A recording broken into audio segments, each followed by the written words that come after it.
ตอนนี้กำลังเริ่มงานวันที่เสามังกรกะเกียมพี่น้องมื่อนี้ก็วันที่15หรือวันที่14บ่เริ่มวันที่แบบพี่น้องลืมที่14แล้วมันกำลังเตะบานเนาะพี่น้องเนาะเพื่อซิ่งกันเข้ารอบ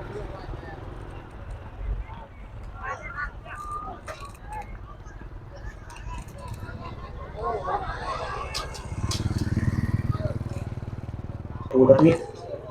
จะเป็นการกองห้อยเป็นอาชีพเคมีบกกับปอพันใหญ่ทหารราบ401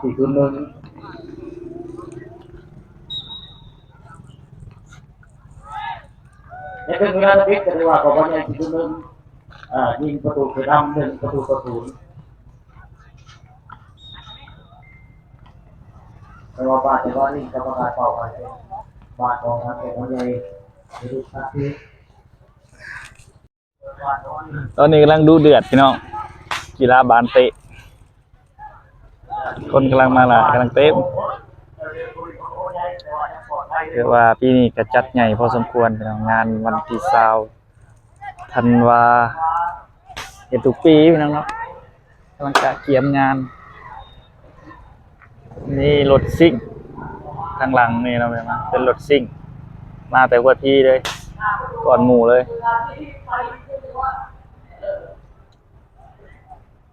สวัสดีเด้อพ่อพี่น้องมาสุขทุกคน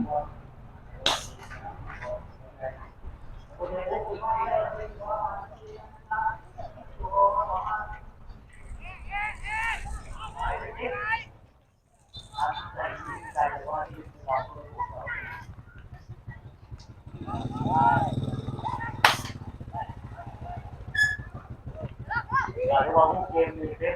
ค่าของใจหลายกองกว่าหลายกว่า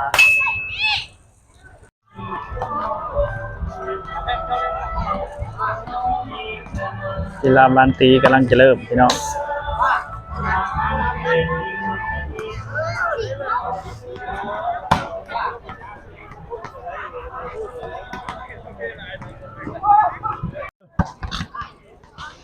มาหาเจโฮม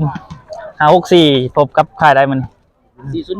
401โอ้แข็งเนาะเจอตัวแข็งเลยมันนี่401สู้ๆเจโฮมจะสู้ๆใช่รอบค่ายสั่งแสงเฮาสู้ๆเบิ่งให้เฮ็ดเบิ่งนี่นะค่ายสั่งแสงหรือว่า564แม่นสีฟ้าบ่401แม่นสีส้มไปได้คือ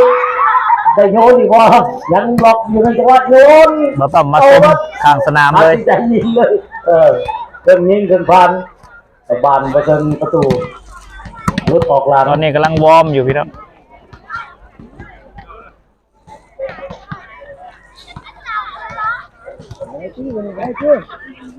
เอาคนมาเสริมเลยกำลังเริ่มพี่น้องการแข่งขันบานทรงกำลังจะเริ่มทำการแข่งขันผู้ตัดสินน้ำหนักกีฬาทั้งสองทีมลงมาคำนับผู้แทนและก็กองเชียร์แต่ละคนออกคนใหญ่401อยู่ในชุดสีแดงของวันสั่งแสง564อยู่ในชุดสีฟ้าสีส้มสิอาจารย์นี่โอ้ยโคศกว่าพิษเลยสีส้มกับสีแดง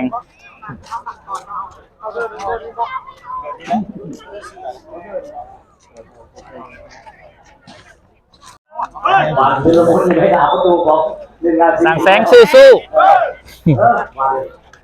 ผู้ตัดสินมาไม่ไรสำหรับภาคตอนนี้พวกเขาตัดภาคเข้ามาสู่การแข่งขันตัดตรงสิ่งที่เริ่มที่ฝ่ายใช้บานเริ่มได้เช็ดที่หนึ่งสั่งแสงได้พวกแต่ว่าสถิตเป็นคะแนนบริณมาได้19อันนี้ไงถือว่าทำ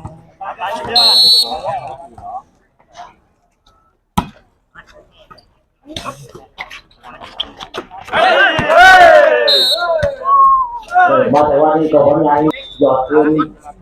คะแนน1-1บริณมาได้9เจอของคนใหญ่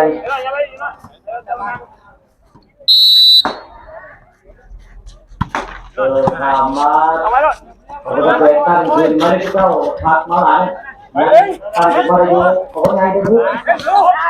วันเราปีนขึ้นมาลงนะ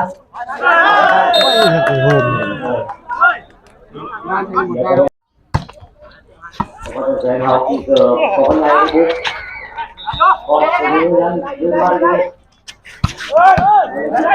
ถามว่าผมจะเป็นแค่ไหน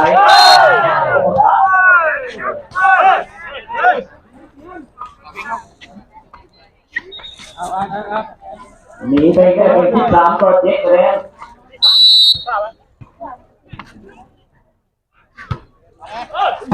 ยังได้เลยกับโค้ชแรงของ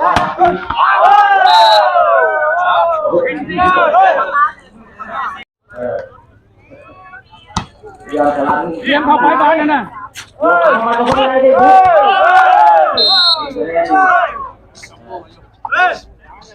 แม่นยัง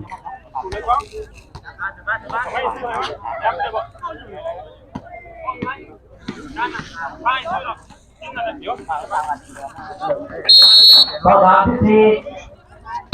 ไม่ลองแสดงของพันใหญ่ถือว่าการแข่งขันแม่นนักกีฬาทั้ง5-6-4ถือว่าค่ายบ่ต้อมเนาะเพียงเนาะเอาชนะ4-1ไปอยู่3เซตต่อ2เซตถือว่าจบเกมพี่น้องถือว่าบ่ต้อมก็กลับมาฮอดบอลผักแล้วเนาะเพียงเนาะค่ำได้มื้อนี้จนค่ำเลยพี่น้องไปถ่ายคลิปว่าสิได้คลิปไม้บัดบ่ดังพี่น้องเอ้ยฮักกะลองไม้ใหม่ก็เลยบ่ได้คลิปได้คลิปน้อยเดียวคือสิแม่นแบตไม้หมดพี่น้องเนาะเลยบ่ดังสำหรับคลิปนี้ก็ประมาณนี้เลยพี่น้องเนาะเลยบ่ได้คลิปเลยได้คลิปน้อยเดียวสำหรับคลิปนี้ก็ประมาณนี้เลยอย่างไรก็ฝากพี่น้องกดไลค์กดแชร์กดติดตามเพื่อเป็นกำลังใจให้บ่ต้องมีคลิปต่อไปสำหรับคลิปนี้ขอกล่าวคำว่าสบายดีพี่น้องค่ำแล้วมื้อนี้ตอนนี้ก็อยู่ที่พักพี่น้องเนาะ